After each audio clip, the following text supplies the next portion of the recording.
आवाज आ रही है ना जी, प्रारंभ करें जी।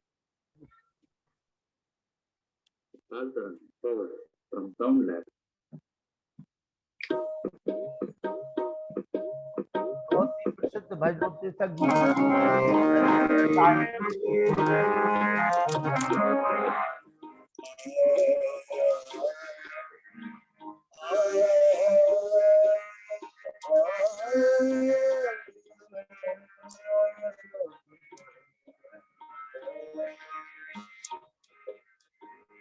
मैं तो जानू ना कुछ मेरा, सब प्रभु की रचना।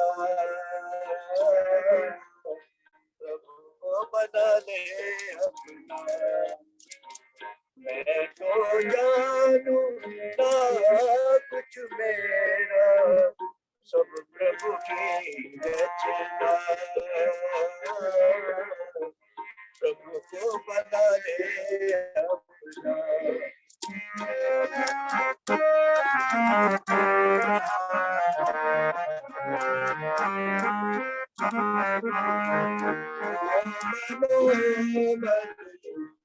हर माया मृग तृष्णा में कुछ न पाया। लोभ मोह मद माया मृग तृष्णा में कुछ न पाया। सारा जीवन व्यर्थ गवाया। मैं तो जानू ना कुछ मेरा, सब प्रभु की रचना। प्रभु को बना ले अपना।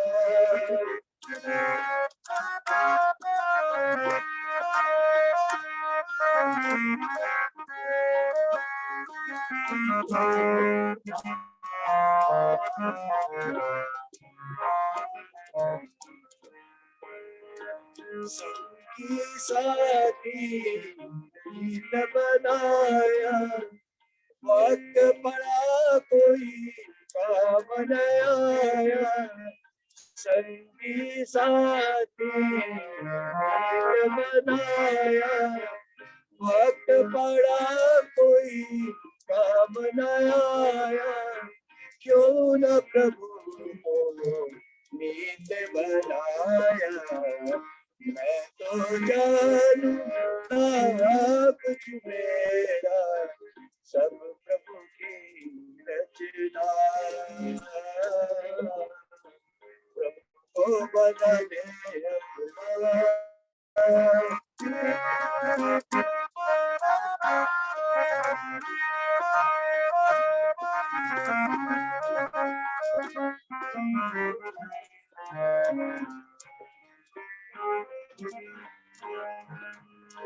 सपनों का जो मैंने बनाया, नींद खुली तो खंडहर पाया।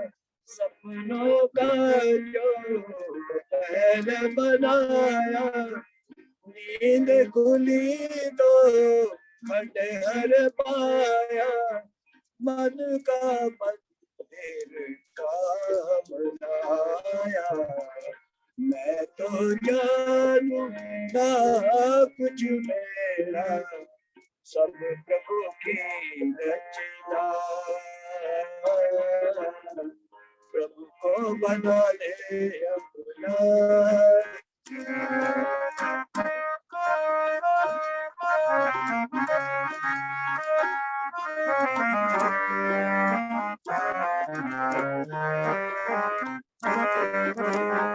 तन कर क्यों अभिमान बढ़ाया। दुनिया पानी जान न पाया। तन कर क्यों अभिमान बढ़ाया। दुनिया पानी जान न पाया। अंत समय रोया पछताया। मैं तो जानू ना कुछ मेरा, सब प्रभु की रचना। प्रभु को बना ले अपना।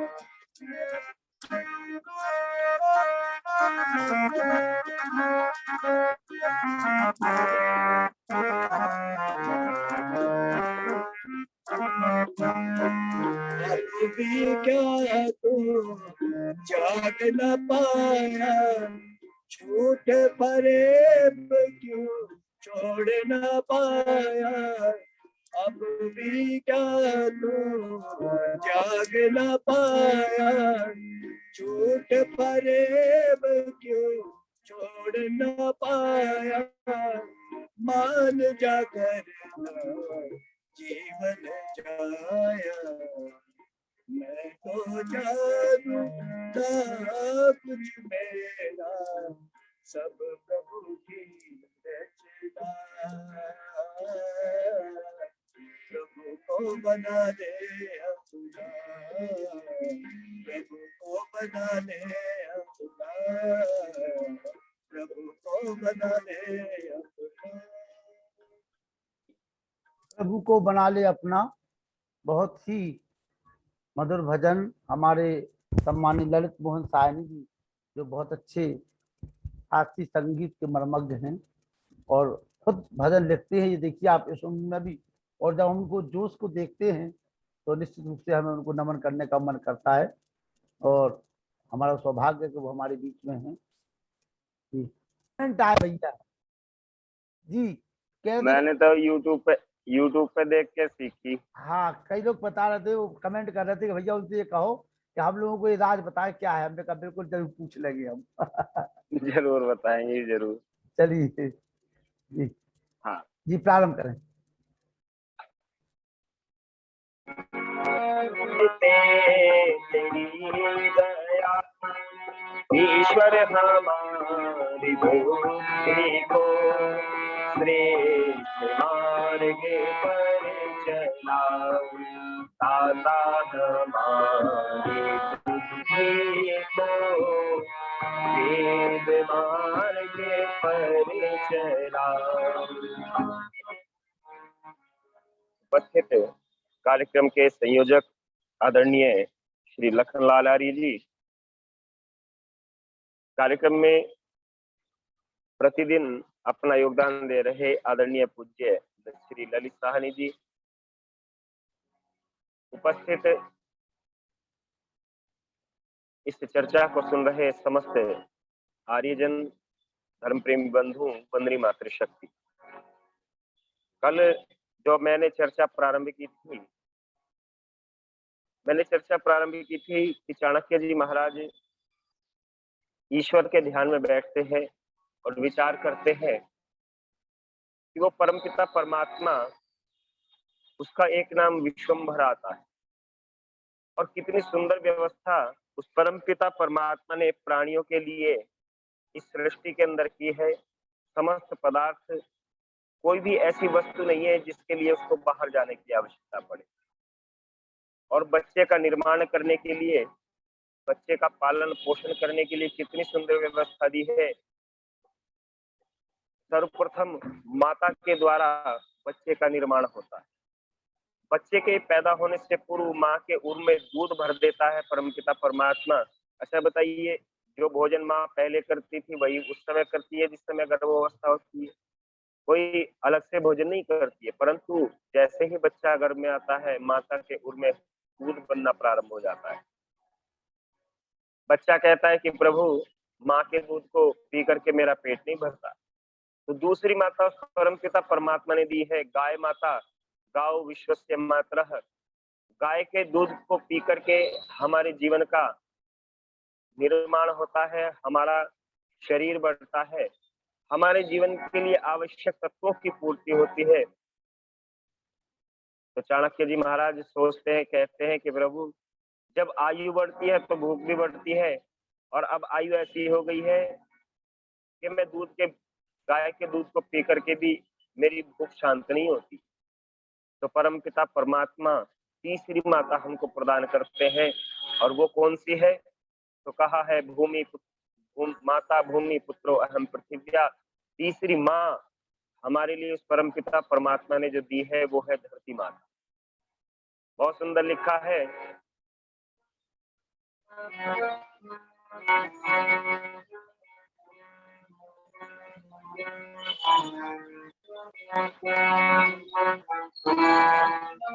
कि जग के पालक सबके मालिक तेरा ढंग निराला है। जीव जहां जो पैदा किया है तूने सबको पाला है। दूध गऊ का पी करके भी मेरी भूख नहीं मिटती। दूध गऊ का पी करके भी मेरी भूख नहीं मिटती। धरती माता पेट भरेंगे जिसने भार संभाला है। जीव जहां जो पैदा किया है तूने सबको पाला है। प्रभु कहते हैं कि बेटा मैंने तेरे लिए धरती माता दी है। और ये माँ कैसी है?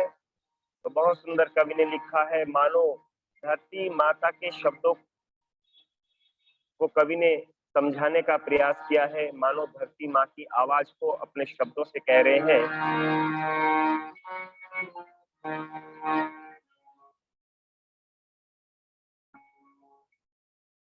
कि मैं धरती हूँ मेरे द्वारा सब कोई सब सुख पाते हैं।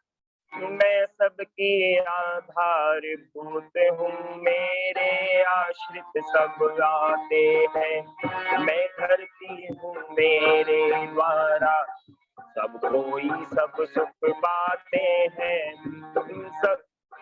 मैं सबकी आधारभूत हूँ मेरे आश्रित सब आते हैं। मैं धरती हूँ मेरे द्वारा सब कोई सब सुख पाते हैं। मैं सबकी आधारभूत हूँ मैं धरती हूँ ईश्वर का अस्तित्व टिका है मेरे द्वारा। मेरे रहने पर ही उसकी सत्ता को मृत मिले सहारा। मैं धरती हूँ मेरी रचना करने पर ईश्वर ईश्वर है। यदि मेरा यदि अस्तित्व न हो तो ईश्वर रहता कहाँ ईश्वर है। मैं धरती हूँ मेरे द्वारा ईश्वर को सब समझाते हैं। मैं सबकी आधारभूत हूँ मेरे आश्रित सब आते हैं। मैं धरती हूँ मेरे द्वारा सब कोई सब सुख पाते हैं। मैं सबकी आधारभूत हूँ। मैं धरती हूँ जीवों की भी हूँ मैं जन्मदा तेरी माता।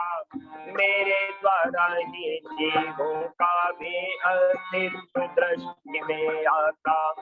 मैं धरती हूँ मैं धरती हूँ मैं न रहूं तो इनका स्थान कहाँ पर होगा। कैसे इनको देह मिलेगी इनको ज्ञान कहाँ पर होगा। मैं धरती हूँ मेरे द्वारा जीव ब्रह्म को समझाते हैं। मैं सबकी आधारभूत हूँ मेरे आश्रित सब आते हैं। मैं धरती हूँ मेरे द्वारा सब कोई सब सुख पाते हैं। मैं सबकी आधारभूत हूँ। मैं धरती हूँ सब बातों का अपने में रखती प्रमाण हूँ। उदाहरण हूँ सब बातों का, सच्चाई का रही प्राण हूँ। मैं धरती हूँ मुझको झूठी, मैं धरती हूँ मुझको झूठी कहते हैं, वे ही झूठे हैं। होकर मेरे पुत्र व्यर्थ हो जाने, मुझसे क्यों रूठे हैं। मैं धरती हूँ मुझ पर रहकर लोग सुखी हो हर्षाते हैं। मैं सबकी आधारभूत हूँ, मेरे आश्रित सब गाते हैं। मैं धरती हूँ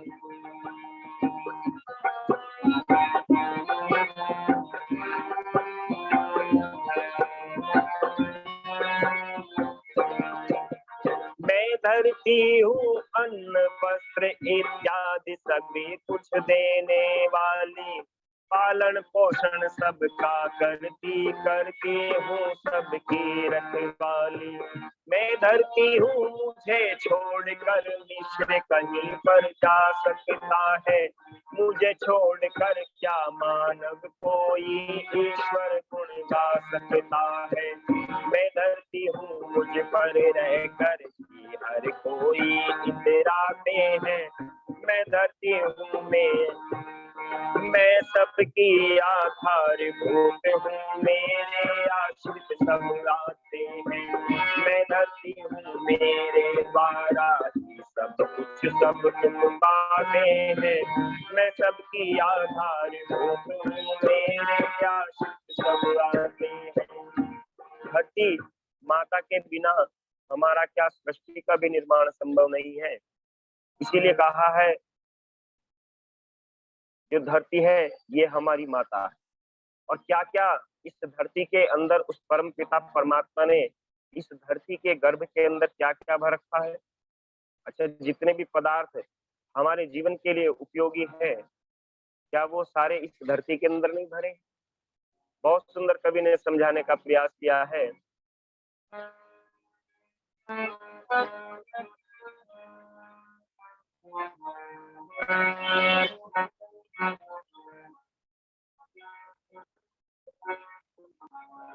ये फलकी तेरे लिए है, ये जमी तेरे लिए, दी प्रभु ने इस धरा पर हर खुशी तेरे लिए,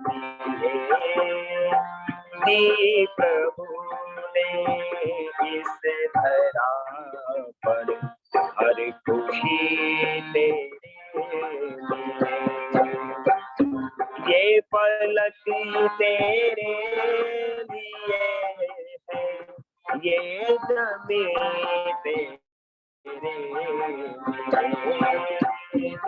प्रभु ने इस धरा पर हर खुशी तेरे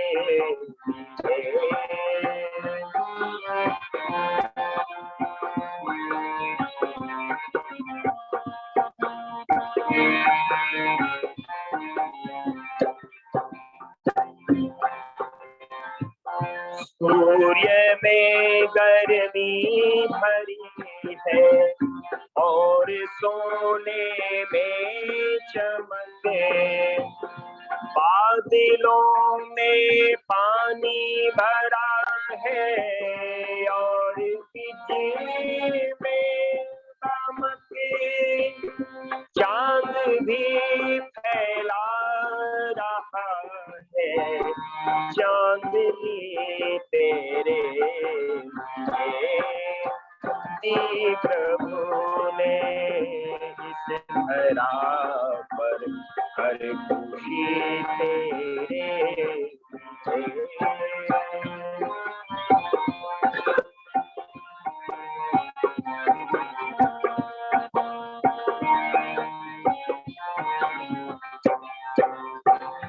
फल व फूलों से लदे हैं धरती पर लाखों शजरे, पुष्प फैलाते सुगंधी देख ले करके नजर औषधियाँ चल में लाई जिंदगी तेरे लिए दी प्रभु ने इस धरा पर हर खुशी तेरे लिए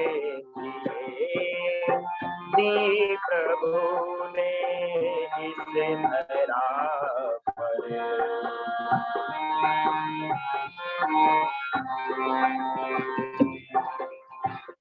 सर्दी गर्मी धूप छाया आगे पानी और अन्न सर्दी गर्मी धूप छाया आगे पानी और अन्न हीरे मोती चांदी सोना भर दिया धरती में धन हर तरफ रंगीन नजारे आदमी तेरे लिए दी प्रभु ने इस धरा पर हर खुशी तेरे लिए दी प्रभु ने इस धरा पर हर खुशी तेरे लिए। जब रहा माँ के गर्भ में कौन तुझको पालता नीचे को सरी पावे ऊपर बेमोल कैसा हाल था पूरी की प्यारे प्रभु ने हर कमी तेरे लिए दी प्रभु ने इस धरा पर हर खुशी तेरे लिए दी प्रभु ने इस धरा पर हर खुशी तेरे लिए। अब कहता है कि प्रभु ये तो मैं मान गया कि आपने ये धरती मेरे उपयोग के लिए दी है मेरे भोग के लिए दी है परंतु इस धरती के अंदर क्या क्या वस्तु है क्या क्या सामान भरा हुआ है इसका ज्ञान कौन कराएगा इसका कैसे पता चलेगा। तो मानो ईश्वर मानो प्रभु कह रहे हैं कि बेटा इसकी भी चिंता मत कर इसका ज्ञान कराने के लिए भी मैंने तुझे एक माता दी है और वो माता कौन सी है वरदा वेद माता प्रचोदयंता वेद माता मैंने तुझे दी है जो तुझे इस सारी बात का ज्ञान कराएगी सारी विद्या को प्राप्त कराएगी। और कहा कि इस धरती में क्या क्या भरा है नरेश को ये मालूम नहीं इस धरती में क्या क्या भरा है नरेश को ये मालूम नहीं ज्ञान कराएंगी वेद माता करती ज्ञान उजाला है जीव जहाँ जो पैदा किया है तूने सबको पाला है जग के पालक सबके मालिक तेरा ढंग निराला है। प्रभु कहते हैं कि बेटा मैंने तुझे वेद माता दी और वेद माता में सारी सामग्री हमारे जीवन के निर्माण की कल्याण की दी है। और बहुत सुंदर पथिक जी ने भजन के माध्यम से समझाने का प्रयास किया है कि उस वेद के अंदर क्या क्या ज्ञान हमें परमात्मा ने दिया है। बहुत सुंदर लिखा है कि ज्ञान का सागर चार वेद ये वाणी है भगवान की। ज्ञान का सागर चार वेद ये वाणी है भगवान की। इसी से मिलती सब सामग्री जीवन के कल्याण की। ज्ञान का सागर चार वेद ये वाणी है भगवान की। ज्ञान का सागर चार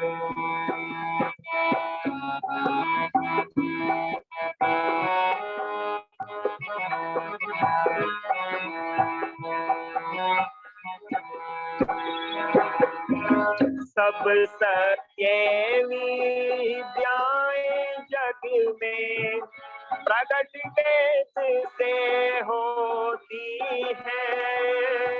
सब सत्य विद्याएं जग में प्रकट वेद से होती है।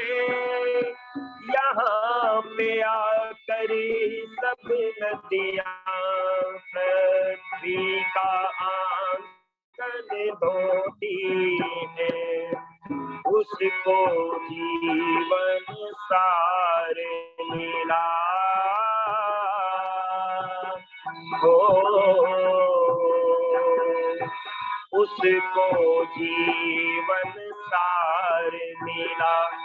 जिसने इसकी पहचान की इसी से मिलती सब सामग्री जीवन के कल्याण की।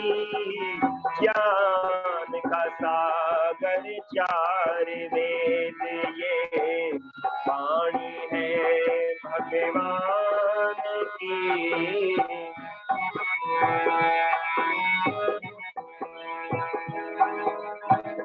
सृष्टि एक अदालत है और न्यायाधीश विधाता है। सृष्टि एक अदालत है और न्यायाधीश विधाता है। यहीं पे ही हर प्राणी अपने कर्मों का फल पाता है। वेद के अंदर सब रचना है। ओ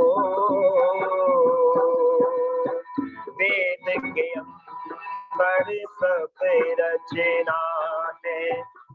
विधि के अमर विधान की इसी से मिलती सब सामग्री जीवन के कल्याण की। ज्ञान का सागर चार वेद ये वाणी है भगवान की।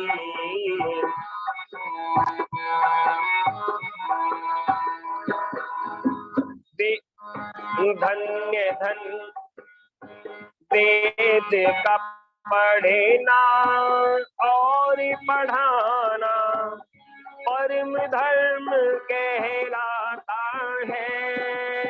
वेद का पढ़ना और पढ़ाना परम धर्म कहलाता है।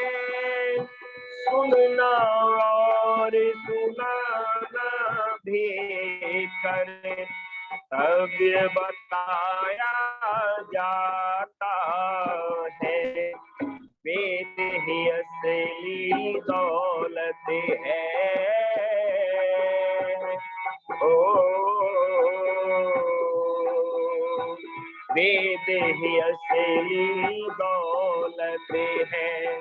दुनिया के हर इंसान की, इसी से मिलती सब सामग्री जीवन के कल्याण की। ज्ञान का सागर चार वेद ये वाणी है भगवान की।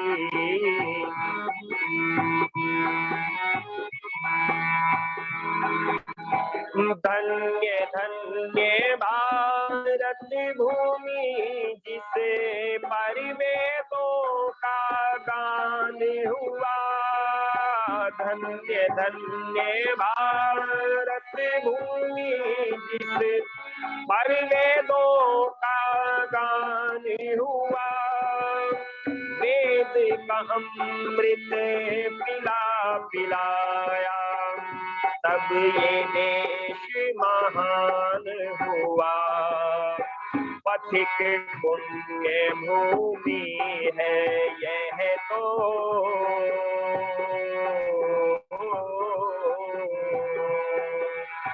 पथिक पुण्य भूमि है यह तो, ऋषियों की संतान की, इसी से मिलती सब सामग्री जीवन के कल्याण की।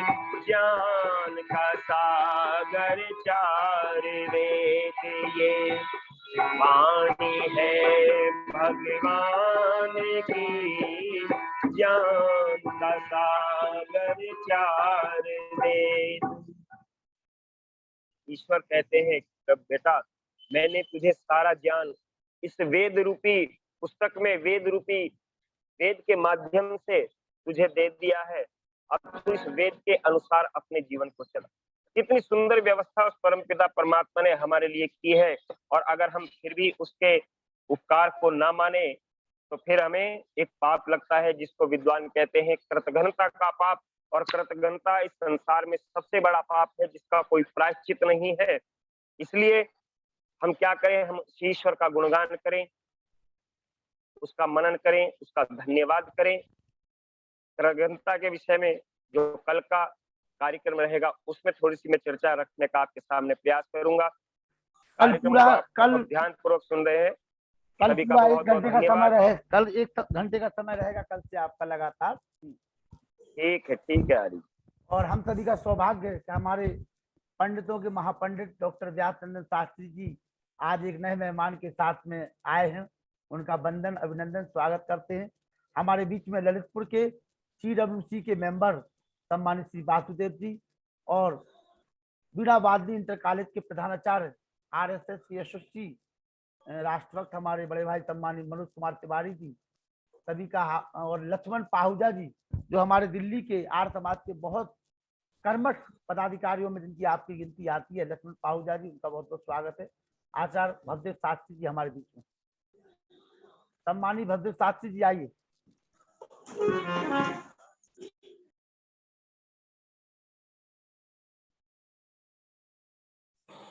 जी आचार्य भवदेव शास्त्री जी। आज नेटवर्क कुछ कमजोर लग रहा है। आप चिंता नहीं करें, आप ईश्वर पर भरोसा करें, सब अच्छा होगा। क्योंकि आप लोगों का वीडियो बार बार बंद हो रहा है, आवाज भी बंद हो रही है, तो हो सकता है। चलो देखते हैं, जब तक कोई बात नहीं, हमारे पंडितों के महापंडित विराजमान है, सब हो जाएगा। कमरे जो ऐसे हो जाता है, अंदर कमरे में होंगे ना तो वहाँ नेटवर्क कमजोर पड़ जाता है। कमरे में हाँ जी हाँ जी।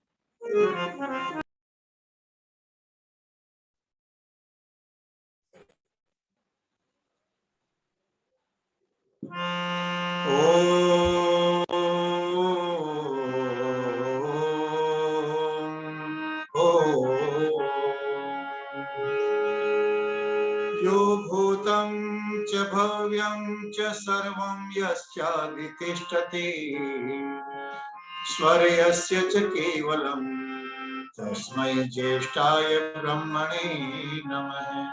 तस्मै ज्येष्ठाय ब्रह्मणे नमः। धन धरा के बीच में ही गड़ा रह जाएगा, पशु भी बंधे रह जाएंगे जब मौत का दिन आएगा।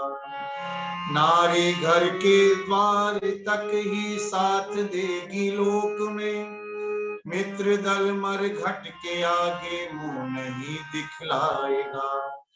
देह भी तेरी चिता में यूं ही जल भुन जाएगी, धर्म ही केवल तेरा सच्चा सखा बन जाएगा। धर्म ही केवल तेरा सच्चा सखा बन जाएगा। संगीतमय वेद कथा के इस पावन अवसर पर उपस्थित आदरणीय श्री नरेंद्र दत्त जी आर्य, धर्म प्रेमी सज्जनों, वंदनीय माताओं बहनों, कार्यक्रम का संचालन कर रहे आदरणीय श्री लखनलाल जी आर्य।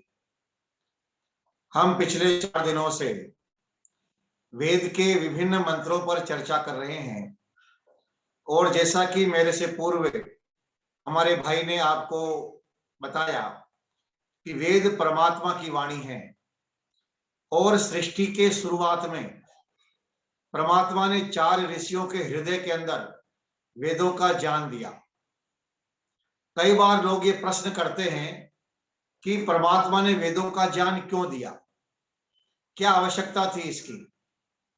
तो मैं एक छोटा सा निवेदन करता हुआ चलूं, क्योंकि काफी लोग नए इस कार्यक्रम से जुड़ रहे हैं, उनको भी पता होना चाहिए कि वेदों का ज्ञान भगवान ने क्यों दिया, इसकी आवश्यकता क्या थी।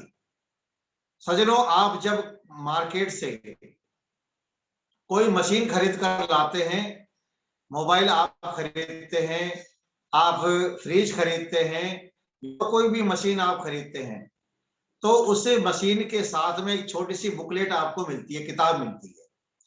ये मोबाइल जब आपने खरीदा तो इस मोबाइल के साथ में आपको एक छोटी सी बुकलेट भी दी गई थी। आपने कहा दुकानदार से कि भाई साहब ये बुकलेट क्यों दे रहे हो आप मुझे, तो वो कहता कि भाई साहब देखो, ये मोबाइल का प्रयोग कैसे करना है, इसकी सारी विधि इस बुकलेट में लिखी हुई है। देखिए, आप और हम सब चाहे कितने भी पढ़े लिखे लोग हैं, लेकिन आपने और हमने जब पहली बार मोबाइल हाथ में लिया तो हमने किसी से सीखा इस चलाना, कि मोबाइल का प्रयोग कैसे किया जाता है, इसका कैसे उपयोग होता है, ये हमने किसी से सीखा है। तो या तो मनुष्य किसी से सुन करके पढ़ करके सीखता है, या पुस्तक में लिखा हुआ पढ़ करके फिर उसके हिसाब से सीखता है। तो मोबाइल जब हमने खरीदा तो उसके साथ में बुकलेट भी आई और उस बुकलेट में मोबाइल का प्रयोग कैसे किया जाता है ये सब कुछ लिखा हुआ था।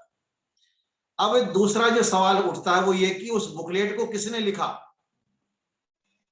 तो इसका उत्तर है कि जिसने मोबाइल बनाया, जिसने मोबाइल की रचना करी, उस वैज्ञानिक को पता है कि मोबाइल के अंदर क्या क्या सिस्टम है, इसका प्रयोग कैसे होता है और क्या सावधानी रखनी चाहिए, सारी जानकारी उस वैज्ञानिक को है जिसने मोबाइल का आविष्कार किया। तो उसने ही मोबाइल का प्रयोग कैसे किया जाता है वो सब लिख दिया। यदि वो नहीं लिखता और केवल मोबाइल बना करके चला जाता तो शायद हम इसका प्रयोग नहीं समझ सकते थे कि इसका प्रयोग कैसे किया जाता है। तो जैसे मोबाइल का प्रयोग करने से पहले उस बुकलेट को पढ़ा जाता है, पढ़ करके मोबाइल का प्रयोग किया जाता है, और उस बुकलेट लिखने वाला वही होता है जिसने मोबाइल को बनाया है।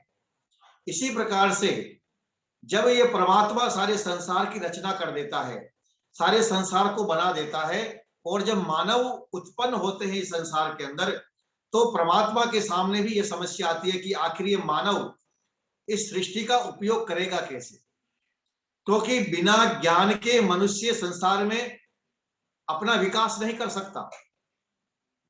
आज भी आप देखेंगे जो लोग आदिवासी क्षेत्रों में रहते हैं, बिल्कुल जंगल में रहते हैं, उनका गांव से शहर से कोई कनेक्शन नहीं है, वो केवल अपने जंगल में ही रहते हैं। आज इस वैज्ञानिक युग में भी उन लोगों का जीवन वैसा ही है जैसा वो पहले से ही करते आए हैं, वैसा ही उनका कच्चा मांस खाना, कपड़े बिना कपड़ों के रहना, और किसी भी प्रकार की कोई सुख सुविधा, अच्छा न उनके पास मकान है, न अच्छी प्रकार की कोई वैज्ञानिक के सुख सुविधा उनके पास में है, क्योंकि वो शिक्षा तक नहीं पहुंच पाएंगे।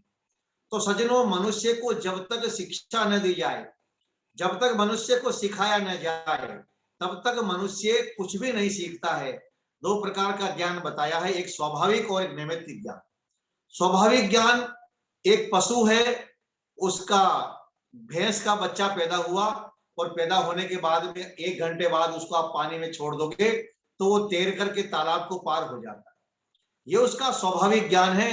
भैंस के बच्चे को वो तैरना जानता है। चींटी को स्वाभाविक ज्ञान है कि वो गुड़ और मिश्री के अंदर अंतर कर लेती है, सुगंध से, खुशबू से सूंघ करके पता लगा लेती है गंध के द्वारा कि कौन सा नमक है और कौन सी मिश्री है। वो मिस्त्री के पास जाती है, नमक के पास नहीं जाएगी। चिड़िया इतना अच्छा घोंसला बनाती है कि आप उसको तोड़ने की कोशिश करोगे तो भी नहीं टूटेगा, और उसमें पानी की एक बूंद भी नहीं आती है। तो उसको घोंसला बनाना किसने सिखा दिया? चींटी को गुड़ और मिश्री का अंतर करना किसने सिखाया? भैंस के बच्चे को तैरना किसने सिखाया? सज्जनों, ये परमात्मा के द्वारा दिया गया इन पशु और पक्षियों को स्वाभाविक ज्ञान है। मनुष्य जब उत्पन्न होता है, बच्चा जब पैदा होता है तो वो माँ का दूध पीता है, ये उसका स्वाभाविक ज्ञान है। दूध पीना उसको कोई सिखाता नहीं है कि दूध कैसे पिया जाता है, उसका स्वाभाविक ज्ञान है। वो भूख लगती है तो रोता भी है, ये उसका स्वाभाविक ज्ञान है। लेकिन केवल इस स्वाभाविक ज्ञान के द्वारा मनुष्य अपनी उन्नति नहीं कर सकता। उसको ये पता नहीं है कि हमें वनस्पतियों का प्रयोग कैसे करना चाहिए, उसको ये पता नहीं है कि हमें सूर्य का प्रयोग कैसे करना चाहिए, उसको ये पता नहीं है कि पृथ्वी घूमती है या केवल टिकी हुई है, उसको ये पता नहीं है कि ग्रह कितने होते हैं, उसको ये पता नहीं है कि हमें इस प्रकृति को कैसे अच्छा बनाना है और कैसे हमें गणित विद्या, भौतिक विज्ञान के द्वारा, रसायन विज्ञान के द्वारा हमें उन्नति करनी है। मनुष्य को ये बोध नहीं होता। तो परमात्मा जब इस सृष्टि का निर्माण करते हैं, निर्माण के बाद में परमात्मा एक बुकलेट हमें देते हैं, और वो बुकलेट सज्जनों वेद है, 4 वेद, जिसमें चारों अलग अलग विषय का ज्ञान है। पदार्थ विज्ञान है, कर्म विज्ञान है, और किस प्रकार से उपासना करते हैं, ये बातें हैं। तो वेदों में अलग अलग विषय लेकर के परमात्मा ने सृष्टि के आदि में अग्नि, वायु, आदित्य, अंगिरा, इन 4 ऋषियों के हृदय में जो ज्ञान दिया, श्रुति परंपरा से वो ज्ञान जो है आज तक हमारे पास में सुरक्षित रहा। कई लोग कहते हैं साहब कितने साल हो गए वेदों को बने हुए, मिलावट भी हो गई होगी। तो मिलावट इसमें नहीं हो सकती, इसके बारे में हमारी विदुषी बहन निष्ठा जी ने आपके सामने विस्तार से समझा दिया था। तो वेदों का जो ज्ञान है वो परमात्मा ने संपूर्ण मानव जाति के लिए दिया है। हम जो ये कहते हैं कि केवल हमारा धर्म ग्रंथ नहीं है वेद। सज्जनों, साइंस की जो किताब होती है वो केवल एक वैज्ञानिक का आविष्कार तो होता है, लेकिन उस पर केवल उस वैज्ञानिक का अधिकार नहीं होता, उस ज्ञान पर सबका अधिकार होता है। सबका समान अधिकार विज्ञान पर है। लाइट का आविष्कार करने वाला व्यक्ति किस धर्म को मानने वाला था, हमें उससे कोई मतलब नहीं होता है, लेकिन हर धर्म का व्यक्ति आज लाइट का प्रयोग कर रहा है। इसी प्रकार से वेद का जो ज्ञान है वो संपूर्ण मानव जाति के लिए है। जो भी व्यक्ति वेद को पढ़ेगा, वेद के अनुसार आचरण करेगा, वो उन्नति करेगा, और जो वेद की शिक्षा से दूर हट जाएगा, अंधविश्वास और अज्ञान में फंस जाएगा, तो निश्चित रूप से उसका पतन होगा। वेद ने शिक्षा दी है, संग छद्वम संवदन त्वम संभो बनान से जानता, कि हम साथ मिलकर चले, हम सब संगठित होकर के रहें। यदि हम वेद की इस बात का पालन नहीं करेंगे, यदि हम संगठित होकर के नहीं रहेंगे, यदि हम साथ मिलकर के बात नहीं करेंगे, तो निश्चित रूप से असंगठित समाज, बिखरा हुआ परिवार कभी उन्नति नहीं करता है। उन्नति का मूल मंत्र है संगठन, उन्नति का मूल मंत्र है एक होना। आज हम एक क्यों नहीं है? इसका कारण है हमारी विचारधारा अनेक है, अलग अलग मत पंथों में हम बटे हुए हैं, अलग अलग ईश्वर भगवान हमारे हैं, अलग अलग मान्यताएं हमारी है। तो बताइए हम एक कैसे हो सकते हैं? तो मान्यता एक को स्वीकार करना पड़ेगा। जब तक हम एक को नहीं मानेंगे, एक बात को स्वीकार नहीं करेंगे, तब तक सज्जनों एकता होना बड़ा मुश्किल है। व्यक्ति समाज एक होता है विचार के द्वारा। विचार जब हमारे एक होते हैं तो लक्ष्य हमारा एक होता है, तो समाज में संगठन होता है। आज हम सब अलग अलग विचारधाराओं में बटे हुए हैं। हम कोई बौद्ध परंपरा को मान रहा है, कोई जैन परंपरा को मानता है, कोई राधा स्वामी परंपरा को, कोई ब्रह्म कुमारी, कोई निरंकारी, अनेकों अनेकों मत पंथ संप्रदाय इस भारत में ही नहीं पूरी दुनिया में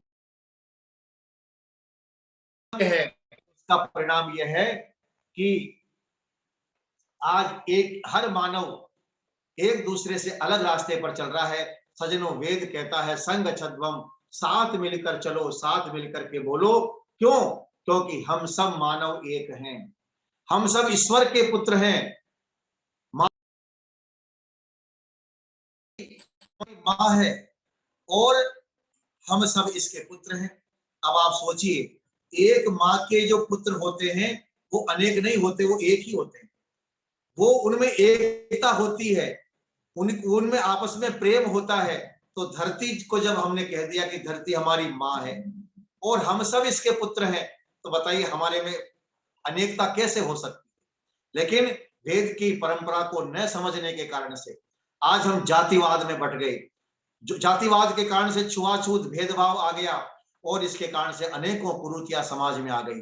समाज में जो अज्ञान फैला हुआ है, हमारे विद्वान हमें समझाते हैं कि जिस प्रकार से दिन में सूर्य का प्रकाश जब हमें नहीं मिलता, जब रात्रि आने लगती है, जब सूर्य अस्त होने लगता है, तो हर व्यक्ति अपने अपने व्यवस्था से जो है प्रकाश की व्यवस्था कर लेता है। कोई मोमबत्ती जला लेगा, कोई दीपक जलाएगा, कोई लालटेन जलाएगा, कोई ट्यूबलाइट जलाएगा, कोई बल्ब जलाएगा।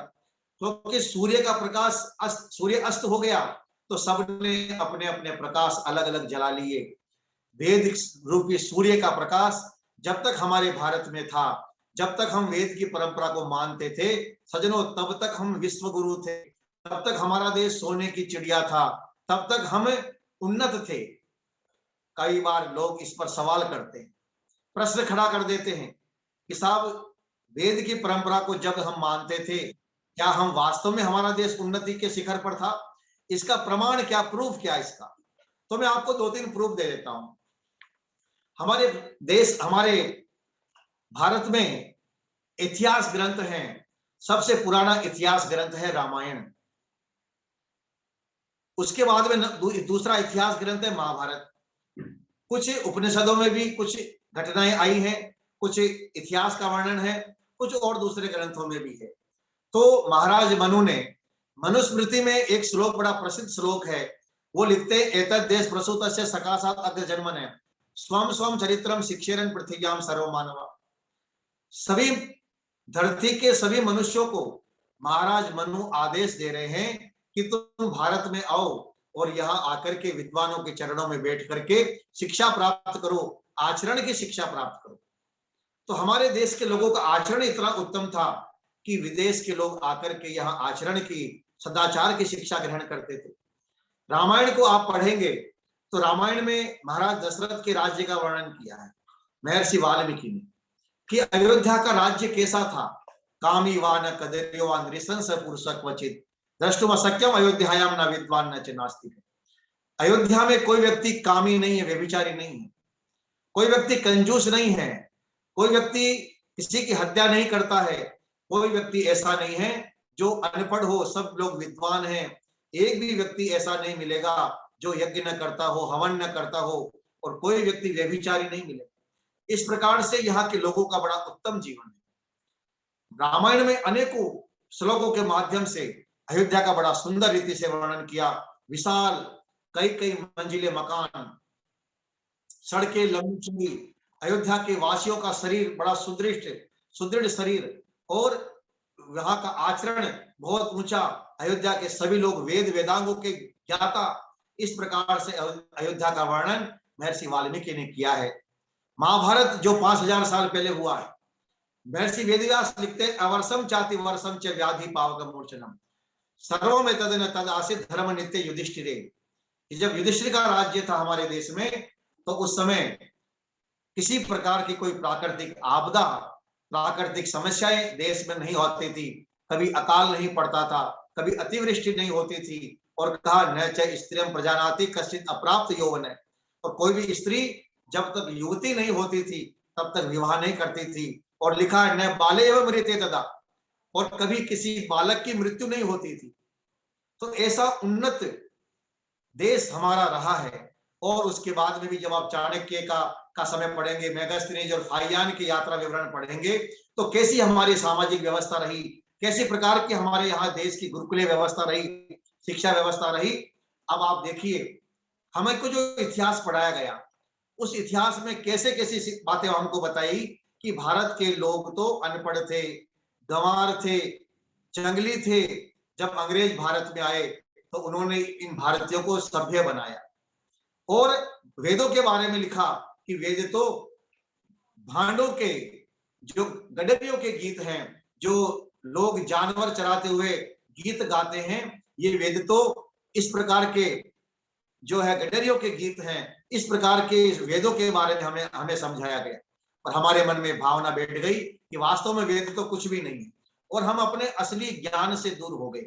सज्जनों, आज पूरी दुनिया को, केवल भारत को ही नहीं, पूरी दुनिया को यदि शांति चाहिए, पूरी दुनिया में यदि शांति की स्थापना करनी है, तो केवल और केवल वेद ही एक ऐसा मार्ग है जिस वेद के रास्ते पर चल करके, जिस वेद की शिक्षा पर चल करके संपूर्ण मानव जाति का कल्याण हो सकता है।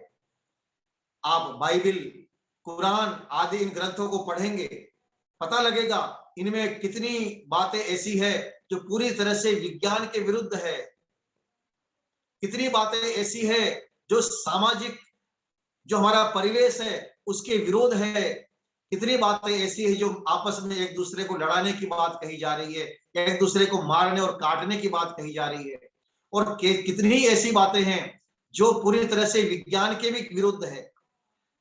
लेकिन वेद की एक भी बात न विज्ञान के विरुद्ध है, न सामाजिक समाज के विरुद्ध है, न किसी मानव के विरुद्ध है, बल्कि वेद की सारी शिक्षाएं विज्ञान सम्मत है। वेद की सारी शिक्षाएं मानव मात्र के कल्याण के लिए है। इसलिए हम सबका ये उत्तरदायित्व बनता है कि हम वेद की शिक्षा को सुने, वेद की शिक्षाओं को पढ़ें और वेद की शिक्षा का जितना अधिक से अधिक हो सके हम प्रचार करें। स्वस्ति पंथाम अनुचरे में सूर्य चंद्रमा, जिस प्रकार से सूर्य और चंद्रमा अपने स्थान पर रहते हुए गति करते हैं और अपने अपने नियम में चलते हैं, इसी प्रकार से हम सबको भी कल्याणकारी मार्ग पर चलना चाहिए। बताइए, इसमें यह नहीं कहा कि केवल हिंदुओं को ही कल्याणकारी मार्ग पर चलना चाहिए। हर मनुष्य को कल्याणकारी रास्ते पर, अच्छे रास्ते पर, शुभ रास्ते पर ही चलना चाहिए और शुभ रास्ते पर चलने से ही मानव का कल्याण होता है। एक बात मुझे याद आ गई कि वेद जो है सज्जनों परमात्मा का संविधान है, और जिस प्रकार से हम भारत के संविधान, हम भारत में रहते हैं तो भारत के संविधान को हम मानते हैं। अब जो व्यक्ति भारत के संविधान के विपरीत काम करता है तो कानून के नजर में वो गुनहगार होता है और उसको पुलिस और न्यायालय उसको सजा देते हैं। कोई व्यक्ति ये कहे, साहब मैंने तो कानून को नहीं पढ़ा, मैं कानून को जानता नहीं, मुझे धाराओं का पता नहीं है, मुझे छोड़ दीजिए, लेकिन कोई भी उस व्यक्ति को माफ नहीं करेगा। बोले तुझे भले ही कानून का पता न हो, भले तुझे धाराओं का पता न हो, लेकिन तूने कानून का उल्लंघन किया है, इसलिए तुम्हें सजा जरूर मिलेगी। सज्जनों, वेद जो है वो परमात्मा का संविधान है, और यदि हम उस संविधान को तोड़ते हैं, हम उस संविधान के खिलाफ चलते हैं, तो निश्चित रूप से परमात्मा की व्यवस्था से, परमात्मा की न्याय व्यवस्था से हमें दंड भोगना पड़ता है। एक उदाहरण से आपको समझाता हूं। वेद में लिखा है अक्षयर्मा दिव्य, बड़ा प्रसिद्ध मंत्र है, अक्षयर्मा दिव्य कृषिम इत कृषस्व वित्ते रमस्व बहुमन्यमान। कृषि अक्षयर्मा दिव्य का अर्थ होता है जुआ मत खेलो। अब यहां पर वेद ने स्पष्ट रूप से आदेश दिया है कि हे मनुष्यों, तुम्हें जुआ नहीं खेलना चाहिए। अब ये आदेश आ गया परमात्मा का, वेद का आदेश है कि हमें जुआ नहीं खेलना चाहिए। अब आप बताइए, जो व्यक्ति जुआ खेलेगा उसका परिणाम क्या होगा? निश्चित रूप से जुआरी हमेशा दुखी रहता है, उसका परिवार परेशान रहता है, पत्नी बच्चे सब परेशान रहते हैं, और वो व्यक्ति भी पूरी तरह से बर्बाद हो जाता है। सबसे बड़ा उदाहरण महाराज युधिष्ठिर का है, जिनके को कहा जाता है कि बड़े धर्मात्मा हैं, लेकिन जुआ खेलने का शौक लग गया, और उनको कहा गया कि आप जुआ क्यों खेलने जा रहे हैं, बड़ा पाप है, ये अन्यायपूर्ण कार्य है, तो वो कहते हैं यदि मेरे को कोई चैलेंज करता है तो मैं उस चैलेंज को स्वीकार करता हूं, उससे मैं पीछे नहीं हट सकता। दुर्योधन ने मेरे को आमंत्रित किया है, आह्वान किया है, चैलेंज दिया है, मैं उसी को मना नहीं कर सकता। बताइए आप। यानी कि कोई व्यक्ति मुझे कहे कि साहब मैं आपको शराब पीने का चैलेंज करता हूं, तो क्या मैं उसको स्वीकार कर लूंगा? क्या आप उसको स्वीकार कर लेंगे कि चलिए साहब शराब एक बोतल शराब का मैं चैलेंज करता हूं कि मैं पीता हूं या आप पीते हैं, तो क्या आप उसे स्वीकार करेंगे? आप कहेंगे भाई मैं शराब नहीं पीता हूं, ये पाप है।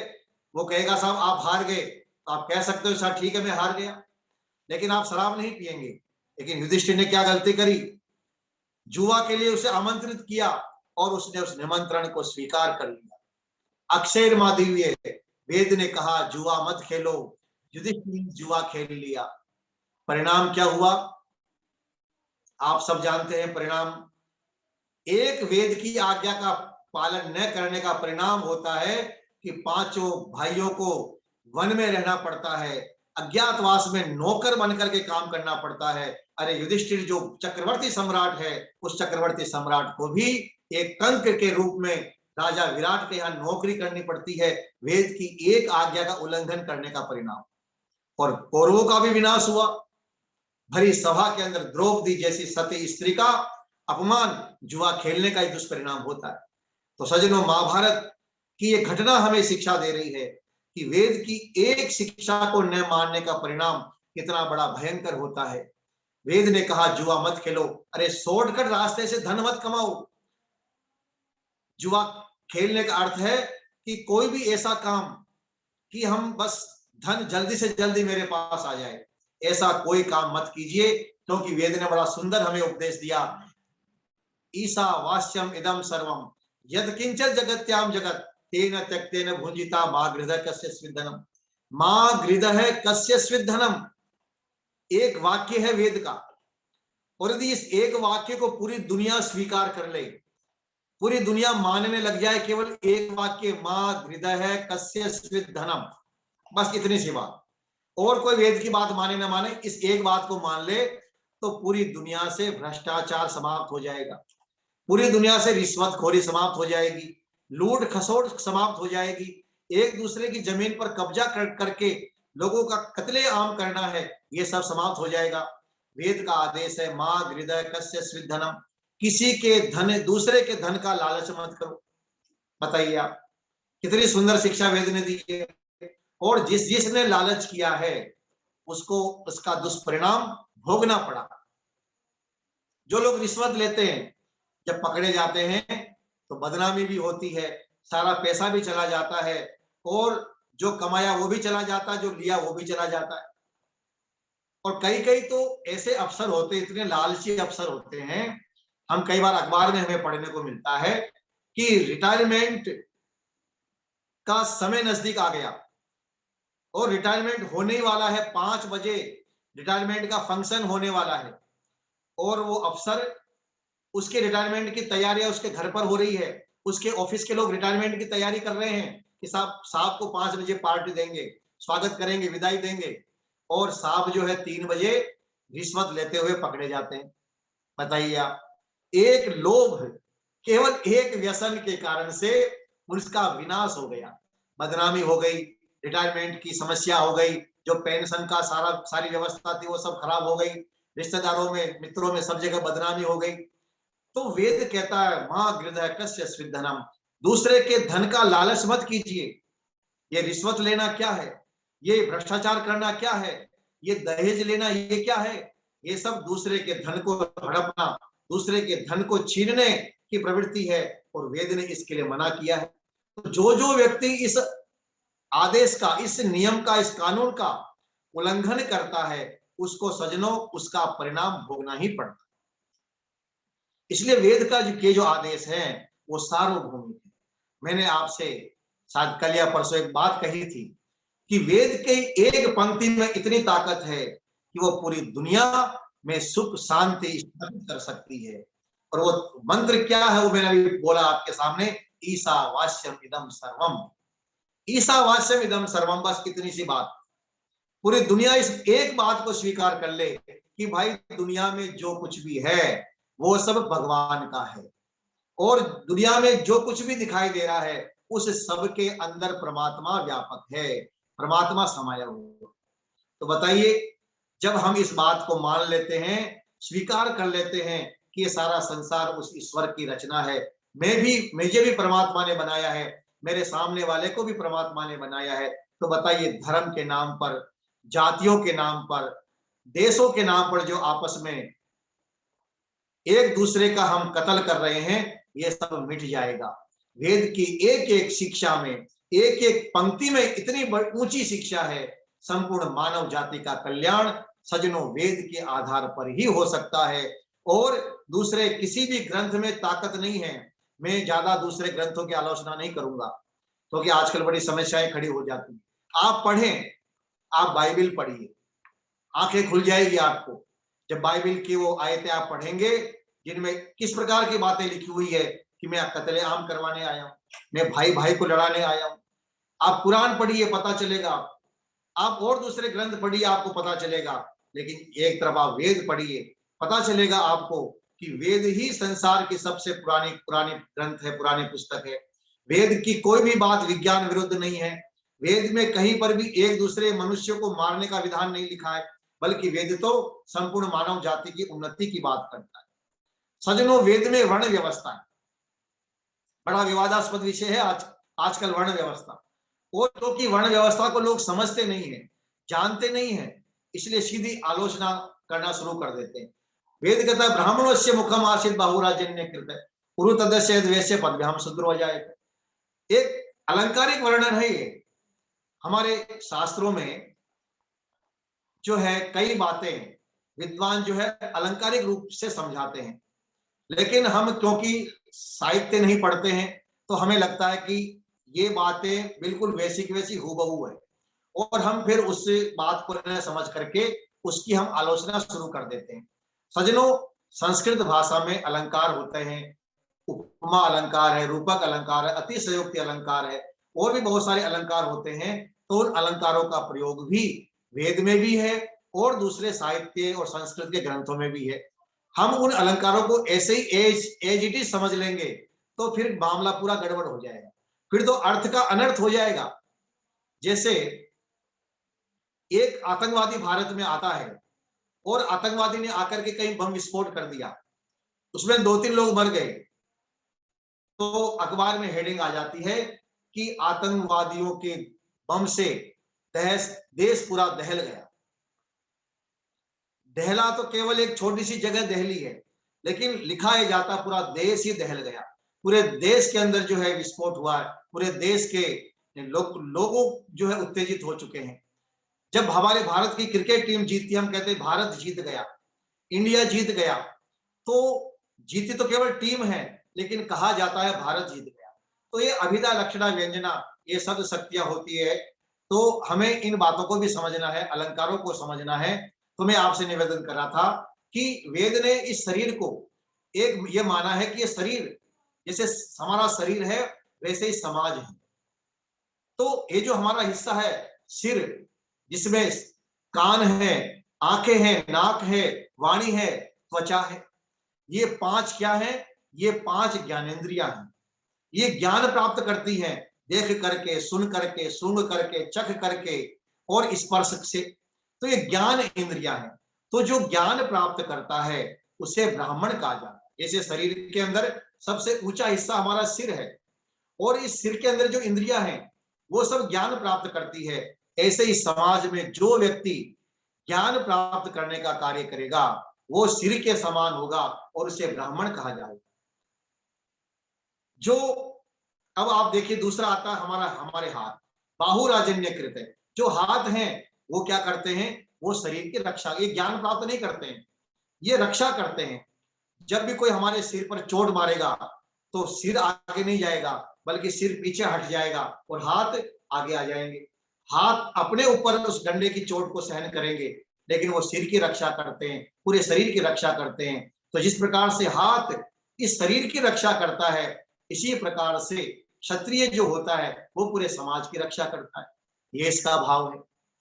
जिस प्रकार से हम भोजन मुंह में खाते हैं, आमाशय में आता, पेट में भोजन आ जाता है, तो पेट अपने पास नहीं रखता, पूरे शरीर को वितरित कर देता है।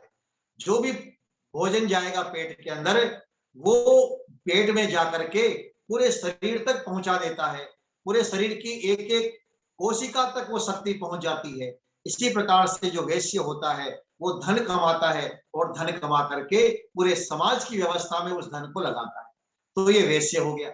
और ये जो पांव हैं, ये ज्ञान प्राप्त नहीं करते, ये रक्षा नहीं करते, न ये भोजन करते हैं। ये क्या करते हैं, इन तीनों को, पेट को, हाथ को और सिर को, जहां ये जाना चाहते हैं वहां लेकर के जाते हैं, ये इनकी सेवा करते, तो ये शूद्र हो गया। सजने, वर्ण व्यवस्था जाति से, कर्म जन्म से नहीं थी, बल्कि हमारे यहाँ कर्म से व्यवस्था मानी गई है। तो वेद की वर्ण व्यवस्था को भी लोगों ने बिगाड़ दिया, क्योंकि अज्ञानता के कारण से। तो हम वेद की बातों को हम समझेंगे, कब समझेंगे, जब हम वेद को पढ़ेंगे, वेद की चर्चा सुनेंगे, और जो वैदिक साहित्य है उनको हम पढ़ना शुरू करेंगे। और देखिए, हमारे ऋषियों ने वेद की रक्षा का बड़ा सुंदर विधान हमारे लिए किया। क्या किया कि वेद के जो मंत्र हैं उनकी हम रक्षा कर पाए, इसके लिए उन्होंने प्रातः काल जागरण से लेकर के और शयन काल तक, सुबह उठने से लेकर के सोने तक, जो हमारा पूरा दिन है, इस दिन की जो हमारी दिनचर्या है, उस दिनचर्या से उन्होंने वेद को जोड़ दिया। सुबह उठते ही मंत्र पाठ करो, प्रातरग्निम प्रातरेंद्रम हवामहे। सुबह उठ करके आपको मंत्र बोलने हैं। फिर उसके बाद में आप स्नान करते हैं, तो स्नान करते समय फिर मंत्र बोलिए, आपको इष्टामयो भुवा स्तन ऊर्जत धातन महे रणाय चक्षसे योवा शिवतमो शिव। तो स्नान करते समय आपको मंत्र बोलना है। फिर आपको हवन करना है तो मंत्र बोलना है, संध्या करनी है तो मंत्र बोलना है, गायत्री मंत्र का जाप करना है। फिर आप भोजन करेंगे तो अन्नपते अन्नशनो देहि, फिर आपको मंत्र बोलना है। आपको कहीं जाना है तो स्वस्ति पंथाम अनुचरे में, फिर वहां मंत्र बोलना है। व्यापार प्रारंभ करना है तो मंत्र बोलना है, पढ़ाई शुरू करनी है तो आपको मंत्र बोलना है, फिर आपको सोना है तो मंत्र बोलना है। तो ये बार बार मंत्र क्यों बुलाया जा रहा है? बार बार मंत्र बोलने से हमें वेद के मंत्र कंठस्थ हो जाते हैं, इन वेद के मंत्रों के अर्थों का हमें बोध होता है और वेद की रक्षा होती है। मुख्य उद्देश्य वेद की रक्षा, कि हम वेद की रक्षा करें। महर्षि दयानंद सरस्वती ने यज्ञ से पहले स्वस्ति वाचन, शांति प्रकरण और ईश्वर स्तुति प्रार्थना उपासना के मंत्र बोलने का विधान क्यों किया? कि वेद की रक्षा होती है। इन मंत्रों का पाठ हम करेंगे, ये मंत्र हमें याद होंगे, और वेद की रक्षा, जैसे करोड़ों वर्षों से वेद श्रुति परंपरा से कंठस्थ करने के कारण से और श्रुति परंपरा से सुरक्षित रहे, ऐसे ही आगे भी वेद का ज्ञान सुरक्षित रह सके, इसके लिए हमारे ऋषियों ने सज्जनों की व्यवस्था की। तो मैं आपसे निवेदन कर रहा था कि वेद का जो ज्ञान है वो संपूर्ण मानव मात्र के कल्याण के लिए है। आइए, क्योंकि 5 मिनट का समय और बाकी रह गया, मैं तो कुछ आज और विषय लेकर के आज सोचा था कि कुछ और बोलूंगा, लेकिन कई बार होता है कि हम जिस रास्ते पर चल पड़ते हैं गाड़ी, फिर वो गाड़ी जो है रुकती नहीं है। तो चलिए, कोई बात नहीं, जो विषय मुझे आज लेना था, आज वो विषय से मैं थोड़ा अलग हो गया और वेद की चर्चा आज हमने की है।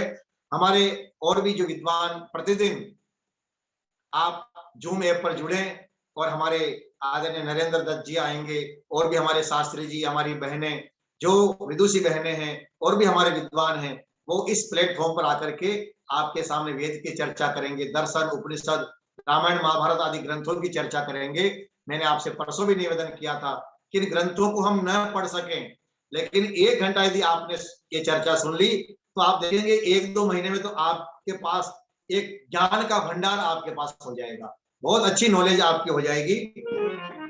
सुनते सुनते भी ज्ञान हो जाता है। और आर्य समाज में तो कई ऐसे उदाहरण आते हैं कि आर्य समाज में काम करने वाला जो चपड़ासी होता है वो भी विद्वान बन जाता है, क्योंकि उसने कई विद्वानों को सुन रखा होता है, तो वो भी विद्वान से कम नहीं होता, उसको सब याद होते हैं। तो आप भी ऐसे प्रतिदिन विद्वानों के प्रवचन सुनेंगे तो धीरे धीरे एकदम से नहीं होता है, धीरे धीरे आप सुनेंगे तो आपको बातें समझ में आने लगेगी कि वास्तव में क्या सत्य है और क्या असत्य है। सज्जनों, हमारे जीवन का उद्देश्य एक ही होना चाहिए, जो सत्य है उसे हम ग्रहण कर लें, जो झूठ है उसे हम छोड़ दें। चाहे वो झूठ कहीं पर भी लिखा हो, कोई कह दे साहब ये ग्रंथ है, हमारा धर्म ग्रंथ है, यदि उस धर्म ग्रंथ में भी गलत बात लिखी है, झूठ लिखा है, असत्य लिखा है, तो उसको भी छोड़ देना चाहिए और सत्य बात जहां पर भी है उसे स्वीकार करना चाहिए, क्योंकि सत्य को प्राप्त करना ही हमारे जीवन का उद्देश्य होना चाहिए। तो जो सत्य है उसे हम स्वीकार करें और जो असत्य है, गलत है, झूठ है, उसको हम छोड़ दें। आइए एक छोटा सा भजन सुनाते हुए, क्योंकि समय हो गया है, मैं अपनी वाणी को विराम दूंगा।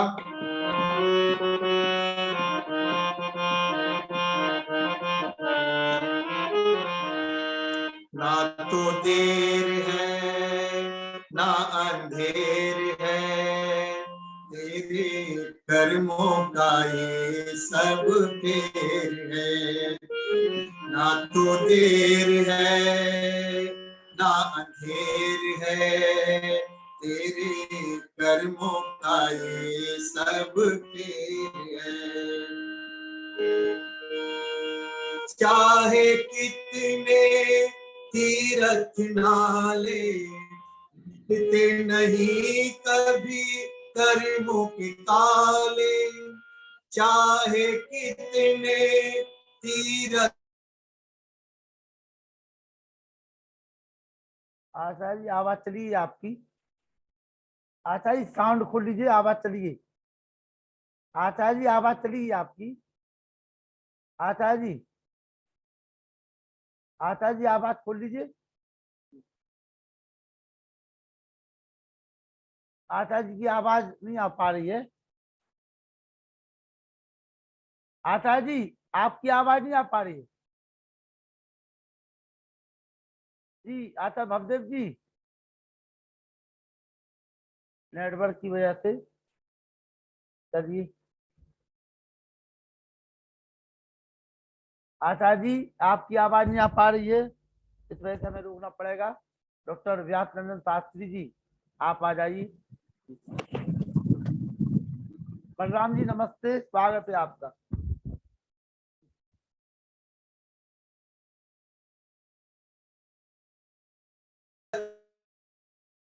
जी आचार्य जी ओम प्रारंभ करूं? एक मिनट रुक जाइए, अगर यहाँ से आवाज मिलती है तो थोड़ा एक सेकंड केवल।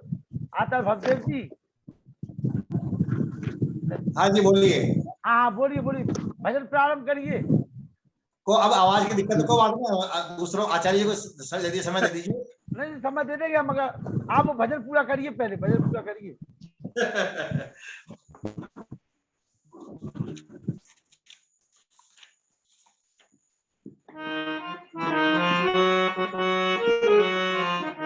अब आ रही है आवाज? हाँ आवाज आ रही है जी। चाहे कितने तीरथ नाले, मिटते नहीं कभी कर्मों के काले। नेकी की मन में ज्योति जगा ले और जीवन में कर ले उजाले, कर ले उजाले। ना तो देर है ना अंधेर है, तेरे कर्मों का ये सब फेर है। ना तो देर है ना अंधेर है, तेरे कर्मों का ये सब फेर है। नेकी जगत में जो तू करेगा, सर पे तेरे वो हाथ धरेगा। मुख से न कुछ भी कहना पड़ेगा, बिन मांगे प्रभु घर को भरेगा, घर को भरेगा। ना तो देर है ना अंधेर है, तेरे कर्मों का ये सब फेर है। ना तो देर है ना अंधेर है, तेरे कर्मों का ये सब। मनुष्य को जीवन में सुख दुख क्यों आते हैं? अपना कर्म ही सुख देता है, अपना कर्म ही दुख देता है।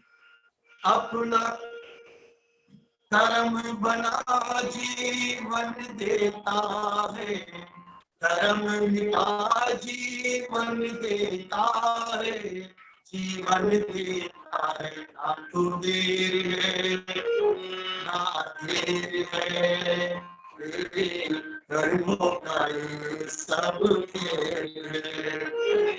ना तो देर है ना चलिए देर आचार्य जी की है, आवाज साफ नहीं आ पा रही है। हमें ही विजय सुन चलना न आए, प्रभु तो सभी को चलना सिखाए। हमें ही विजय सुन चलना न आए, प्रभु तो सभी को चलना सिखाए। वो तो जरा भी हमें न सताए, हमको ही दिल से कहना न आए, कहना न आए। ना तो देर है ना अंधेर है, तेरे कर्मों का ये सब खेल है। ना तो देर है ना अंधेर है, तेरे कर्मों का ये सब खेल है। परमात्मा की न्याय व्यवस्था में तो देर होती है, देर होती है। हमारे यहाँ देश की कानून व्यवस्था में तो समय लग सकता है, लेकिन परमात्मा की व्यवस्था में कोई समय नहीं लगता। जैसी करनी वैसी भरनी, जैसा बोओगे वैसा काटोगे। तो हम सभी वेद के मंत्रों पर वेद चिंतन करें, वेद का स्वाध्याय करें और वेद के अनुसार अपने जीवन को चलाने का हम प्रयास करें, पुरुषार्थ करें।